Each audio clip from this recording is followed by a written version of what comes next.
ఫైల్లోని దుమ్ము, పాత కాగితాల వాసన నరసింహారావుకు కొత్తేమీ కాదు. కడపలోని ప్రాంతీయ పింఛను కార్యాలయంలో అసిస్టెంట్ పెన్షన్ ఆఫీసర్గా గత 20 ఏళ్లుగా పనిచేస్తున్నాడు. వందలాది పింఛను ఫైళ్లను చూశాడు. ఎంతోమంది వృద్ధుల కళ్లలో ఆనందాన్ని, ఆవేదనను గమనించాడు. కాని ఈ ఉదయం ఆయన కంటపడిన ఆ ఫైల్ అతనిలో ఏదో తెలియని అలజడిని రేపింది. ఫైల్ను దుమ్ము దులిపి తెరిచాడు. అందులో పెన్షనర్ పేరు వెంకట్రామయ్య. ఏదో చిన్న కంపెనీలో పనిచేసి పదవీ విరమణ చేసిన వ్యక్తి. 10 ఏళ్ల పాటు పింఛను సక్రమంగానే అందింది. కానీ మరో 10 ఏళ్లుగా నిలిచిపోయింది. జీవిత ధృవీకరణ పత్రం అందలేదు. అందువల్ల పింఛను నిలిపివేయబడింది అని ఆ ఫైల్లో చిన్న నోటు ఉంది. నరసింహారావు ఆ నోట్ను చూసి ఆశ్చర్యపోయాడు. 10 ఏళ్లుగా ఎవరు ఆ ఫైల్ను పట్టించుకోలేదు. ఆ వెంకట్రామయ్య ఏమయ్యాడు? బతికే ఉన్నాడా లేదా అనే ప్రశ్నలు అతని మనసులో మెదిలాయి.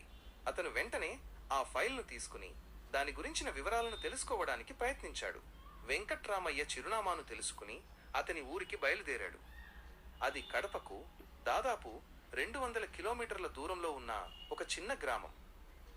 ఎండిపోయిన పొలాలు, మట్టి రోడ్లు, ఎవరికీ పట్టని జీవితాలు. ఆ గ్రామం యొక్క స్థితిగతులు నరసింహారావుకు ఆవేదనను కలిగించాయి. చాలా మందిని అడిగిన తర్వాత వెంకట్రామయ్య భార్య లక్ష్మమ్మ వివరాలను తెలుసుకున్నాడు. ఆమె ఒక చిన్న గుడిసెలో ఒంటరిగా నివసిస్తోంది. ఆమె వయసు దాదాపు 70 ఏళ్లు. కాళ్ళు చేతులు వణుకుతున్నాయి. నరసింహారావు ఆమెను కలిసి తన గురించి చెప్పుకున్నాడు. తన భర్త పింఛను గురించి అడిగాడు. లక్ష్మమ్మ కళ్లలో నీళ్లు తిరిగాయి.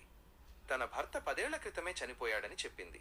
తన భర్త చనిపోయిన తర్వాత పింఛను గురించి చాలా మందిని అడిగిందని, కానీ ఎవరూ పట్టించుకోలేదని తెలిపింది. నరసింహారావుకు చాలా బాధేసింది. ఒక పేద మహిళకు తన భర్త పింఛను అందకపోవడం పెద్ద అన్యాయం అనిపించింది. అతను ఆమెకు అవసరమైన కాగితాలన్నింటినీ సిద్ధం చేసి పింఛను కార్యాలయానికి తీసుకువెళ్ళాడు. అక్కడ అధికారులతో మాట్లాడి ఆమెకు పింఛను అందేలా చేశాడు. 10 ఏళ్ల తర్వాత లక్ష్మమ్మకు పింఛను అందింది. ఆమె కళ్లలో ఆనందం, కృతజ్ఞత చూసి నరసింహారావు మనస్సు నిండిపోయింది. అతను ఆ మహిళకు ఒక కొత్త జీవితాన్ని ఇచ్చాడు. ఆ పింఛను డబ్బు ఆమెకు చాలా అవసరం. అది ఆమెకు ఆర్థిక భరోసా ఇవ్వడమే కాకుండా తన భర్త జ్ఞాపకాలను సజీవంగా ఉంచడంలోనూ సహాయపడుతుంది. నరసింహారావు చేసిన ఈ పనికి చాలా మంది ప్రశంసించారు. అతను కేవలం ఒక ఉద్యోగిగానే కాకుండా ఒక మంచి మనిషిగా నిలిచాడు.